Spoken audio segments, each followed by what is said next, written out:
प्रेम युद्ध भाग 1। काल चक्र जिसके आगे कोई ना गया और ना कोई जाएगा। विभिन्न कार्यक्रमों में शुरू हुई प्रेम गाथा है जिन्होंने इतिहास बदल कर रख दिया। ऐसी ही एक अनोखी प्रेम गाथा आप सबके समक्ष मैं प्रस्तुत करने जा रही हूँ।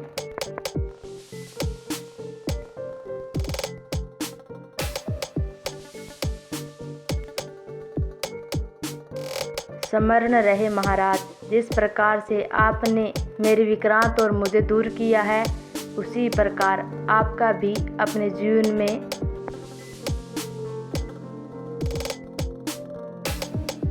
सुखी न रह पाएंगे। जिस प्रेम पीड़ा के कारण मेरा हृदय छिन्न विच्छिन्न हो रहा है, उसी तरह आपके जीवन के रंग भी उड़ जाएंगे यदि हमने एक क्षण के लिए भी हमारे विक्रांत से सच्चा प्रेम किया हो। तो ईश्वर हम दोनों के साथ आपको भी पुनर्जन्म दे, जहां हम करेंगे आपके जीवन को उद्ध्वस्त। अपनी आंखों में नफरत के अंगार लिए भैरव अपने प्यार को खोने के दुख में इतना आक्रोश में आ गया था कि कुछ सिद्ध अपनी तलवार लिए महाराज इंद्र नील की ओर दौड़ पड़ा।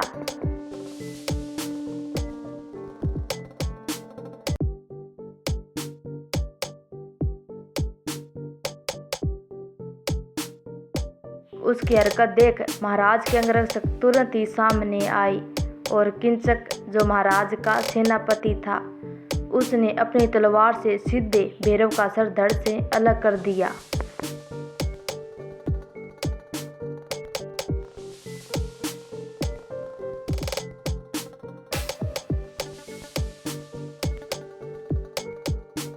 जहां जनान खाने की औरतों ने अपनी आंखें ढक ली थी और वहीं उनमें मौजूद एक वृद्ध स्त्री जिसका नाम नारायणी था, उनकी नजरें भैरव के चेहरे से हटाने का नाम नहीं ले रही थी, जिसकी आंखों से एक आखिरी आंसू की बूंद नीचे जमीन पर गिरी और खुली आंखों से वह महाराज को घूरते हुए ही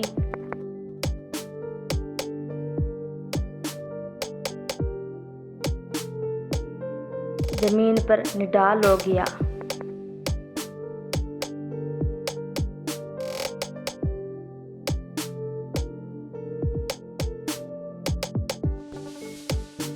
वह गुस्से भरी आवाज में गुर्राते हुए बोली, अनर्थ किया है आपने महाराज, अनर्थ किया है। आमती साम्राज्य जो अपनी उत्कृष्ट न्याय प्रणाली के लिए पूरे विश्व में प्रसिद्ध है, आज आपने उसे न्याय प्रणाली को कलंकित किया है। ये दो निष्पाप जीवों की हत्या करके आप भले ही अब निश्चित बैठ जाइए, लेकिन भविष्य में एक दिन ऐसा जरूर आएगा जब आप लोगों की भेंट अवश्य होगी। तब लेंगे मेरे भैरव और विक्रांत आपसे प्रतिशोध और करेंगे अपनी प्रेम कहानी को सफल।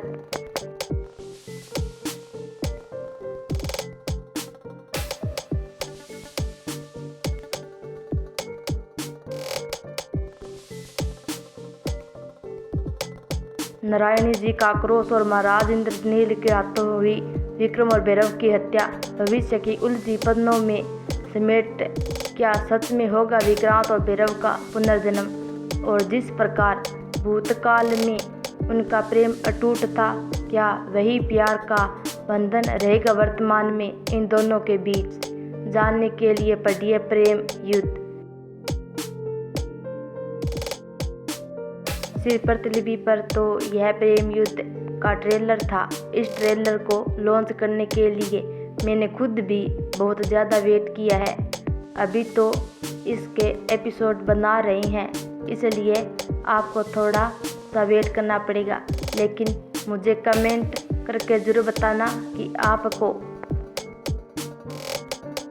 ट्रेलर कैसा लगा। बाकी रही बात, काश ऐसा भी होता कि तो वही कहानी अब ख़त्म होने को है, इसलिए मैं नई कहानी शुरू कर रहा हूँ। आई होप आपको बाकी कहानियों की तरह यह कहानी भी पसंद आएगी।